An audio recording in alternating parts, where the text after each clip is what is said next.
انشاءاللہ جو ہم کہتے ہیں بعض لوگوں کو شک لگنے لگتا ہے، ارے پکا بولو نا، انشاءاللہ ہر پکی بات پہ بھی بولا جائے۔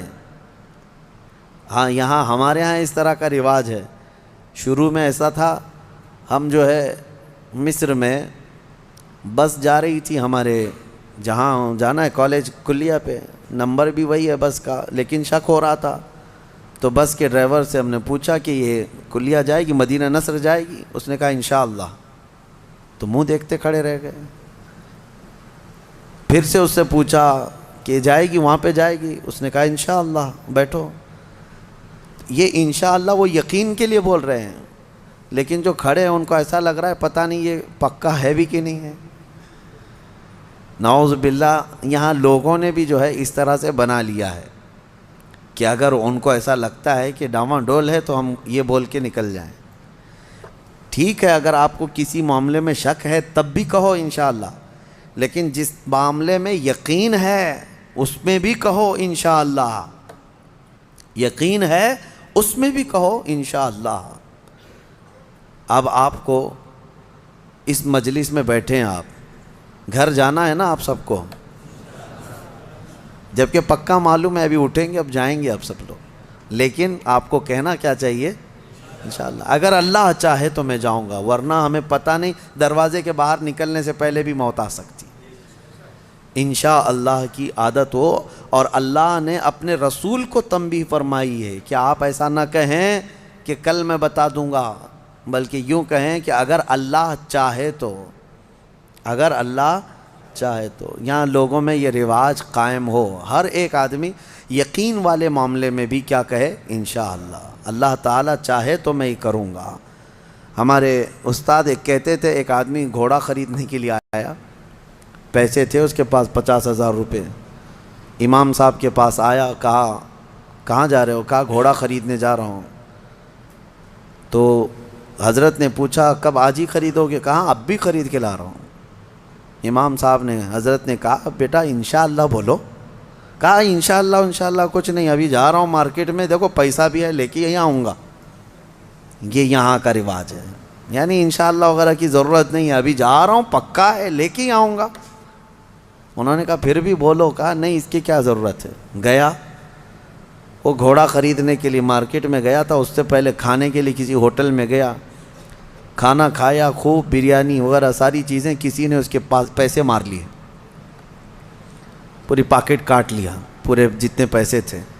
اب اس کے بعد اٹھا، اس کے پاس بل دینے کے لیے بھی پیسے نہیں تھے، تو ہوٹل والوں نے کہا کہ یہ تو چور چکا دکھ رہا ہے، اتنا سب کھا لیا اور بل دینے کے لیے برسوں پہلے کی بات ہے۔ اس کو وہیں پر لگا دیا اور کہا کہ پورے برتن دھل کے جائیں یہاں سے۔ ہوٹل کے پورے برتن اس سے دھلوائے، صفائی کروائے، شام ہو گئی، کپڑے میلے تھے، کچیلے ہیں، پتہ نہیں کتنے ٹیبل صاف کیا، برتن دھویا اور واپس منہ لٹکائے آیا۔ حضرت بیچ میں مل گئے امام صاحب، کہا کہاں ہے گھوڑا؟ تو اس نے کہا میں انشاءاللہ گیا تھا گھوڑا لانے، انشاءاللہ کھانا کھا رہا تھا، انشاءاللہ کسی نے پیسے چرا لیا، پھر انشاءاللہ ہوٹل والے نے جو ہے برتن منجوایا، پھر انشاءاللہ میں ٹیبل صاف کیا، پھر انشاءاللہ اب واپس آیا۔ اب تو ہر بات پہ انشاءاللہ۔ میرے عزیزو، یہ کوئی انشاءاللہ یہ محاورہ نہیں ہے، تکیہ کلام نہیں ہے، یہ یقین کو جتاتا ہے، اللہ کی ذات سے آپ کا کتنا گہرا تعلق ہے۔ لٹ جانے کے بعد مت کہو، سب کچھ ہونے کے وقت بھی کہو کہ اگر میرا مولا چاہے۔ اسی طرح کی ایک روایت حضرت سلیمان علیہ السلام کے متعلق ہے، ان کی 100 بیویاں تھیں۔ انہوں نے ایک رات یوں کہا کہ آج کی رات میں اپنی ساری بیویوں کے پاس جاؤں گا، سب سے صحبت کروں گا اور ہر ایک سے ایک مجاہد بیٹا پیدا ہوگا، لیکن انہوں نے انشاءاللہ نہیں کہا تھا۔ وہ گئے، رات ساری بیویوں سے ملاقات کی، اللہ کے نبی ہیں، نبی کی طاقت کو عام انسانوں سے کمپیئر نہیں کریں بہرحال، لیکن ان کے اس قول کا کچھ بھی نہیں ہوا۔ بعد میں ایک ہی بیوی سے ایک بیٹا پیدا ہوا، کمزور۔ روایتوں میں یہ فرمایا گیا کہ اللہ نے فرمایا اگر انشاءاللہ وہ کہتے، اللہ اگر چاہے تو رب تعالیٰ ساری چیزیں ویسی فرماتا جیسے انہوں نے کیا۔ بہرحال یہ تنبیہ کے لیے ہے، درس کے لیے۔ اب جب نبیوں کے لیے اللہ تعالیٰ نے یہ فرمایا ہے تو عام انسانوں کے لیے کیا ہے؟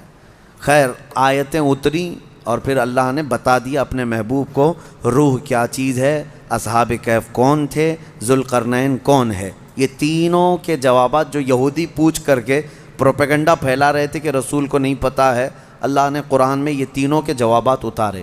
روح اللہ کا ایک حکم ہے، اللہ کا نور ہے۔ اور اصحاب کہف اللہ نے فرمایا کچھ لوگ کہتے ہیں 5 تھے 6 تھے اور کچھ کہتے ہیں 7 تھے، 8واں ان کا کتا ہے۔ اے محبوب آپ فرما دیں ان کی صحیح تعداد اللہ ہی کو معلوم ہے۔ 7 لوگ تھے نوجوان۔ اور ذوالقرنین ان کے بارے میں پھر میں بتاؤں گا۔ اصحاب کہف کے بارے میں مختصر سی بات بتا دیتا ہوں۔ ایک بادشاہ تھا دقیانوس، وہ بادشاہ مرتد اس طرح کہ وہ آخرت کا بھی انکار کر رہا تھا اور وہ اپنا ایک الگ دھرم چلا رہا تھا۔ عیسیٰ علیہ السلام کا دین پرانا ہو گیا، یعنی عیسیٰ علیہ السلام کے دین میں ہی یہ چیزیں ہو رہی تھی۔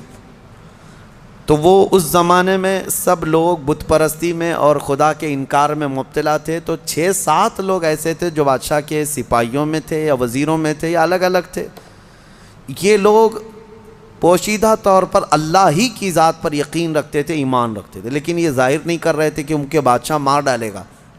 لیکن کب تک اس طرح چھپ کر کے رہیں؟ تو یہ 7 لوگ یا 8 لوگ جتنی ان کی تعداد تھی، ایک جگہ یہ لوگ مل لیا اور کہا کہ ہم یہ شہر چھوڑ کر بادشاہ کی سلطنت سے دور چلے جاتے ہیں تاکہ ہمیں ہمارے دین پر آسانی سے عمل کا موقع ملے۔ وہ سب بادشاہ کو چھوڑ کر کے اچانک ایک دن رات کو طے کر کے نکلے۔ راستے میں ایک کتا ان کے ساتھ ہو گیا۔ انہوں نے کتے کو کہا کہ یہ کتا کہیں بھوکے گا تو ہم کو پکڑوا دے گا، اس کو چھوڑ دو۔ تو کتے نے فصیح زبان میں کہنا شروع کیا کہ میں بھونک کر پکڑوانے کے لیے نہیں بلکہ میں تمہاری حفاظت کے لیے ساتھ چل رہا ہوں۔